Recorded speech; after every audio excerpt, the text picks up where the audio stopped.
Nvidia and AMD have agreed to give the U.S. government 15% of the revenue that they generate from exporting AI chips to China. In return, the companies will receive export licenses to sell chips in China. For the first time in history, U.S. tech giants are cutting the U.S. government in on their foreign sales, just to keep selling overseas. Nvidia and AMD have reportedly agreed to hand over 15% of their China chip revenue to Washington. It's not just a tax, it's a geopolitical play that could reshape the global semiconductor trade and escalate the U.S.-China tech rivalry.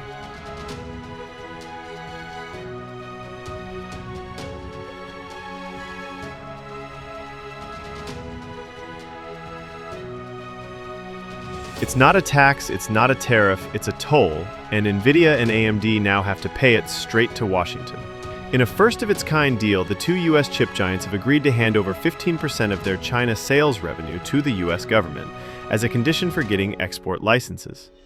The rule applies specifically to Nvidia's H20 AI chips and AMD's MI308 AI chips, cutting-edge processors tailored for the Chinese market, and marks a precedent never before seen in U.S. export policy.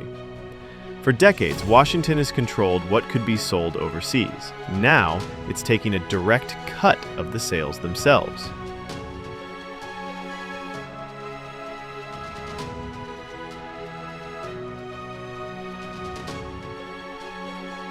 For Nvidia and AMD, walking away from China wasn't an option. The country remains one of the largest buyers of advanced AI chips even after the Biden administration's sweeping export restrictions in April froze sales of high-performance processors. When those rules were partially rolled back in July, the companies saw a narrow window to re-enter the market, but only under Washington's new 15% revenue cut.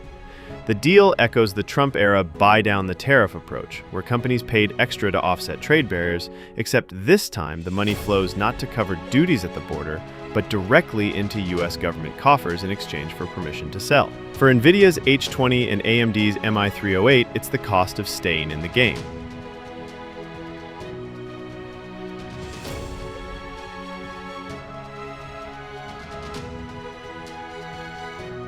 Beijing isn't taking the deal quietly.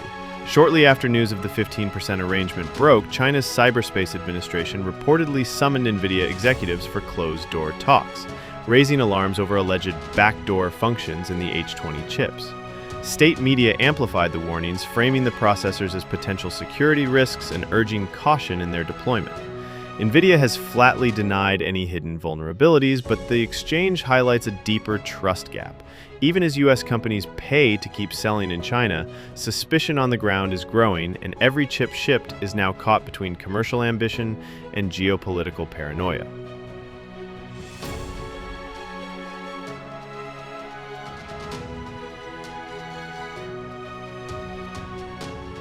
The Nvidia AMD deal sets a precedent that could ripple far beyond semiconductors. By tying export licenses to revenue sharing, Washington has created a new playbook other governments might adopt, especially in industries where technology is strategically sensitive.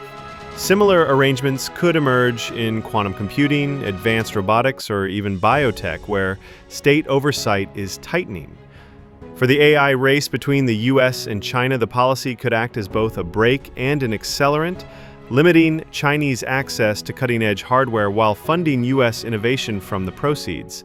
But it also risks deepening the geopolitical fracture in the semiconductor supply chain, pushing nations to erect their own trade toll booths and further splintering a market that has thrived on global integration.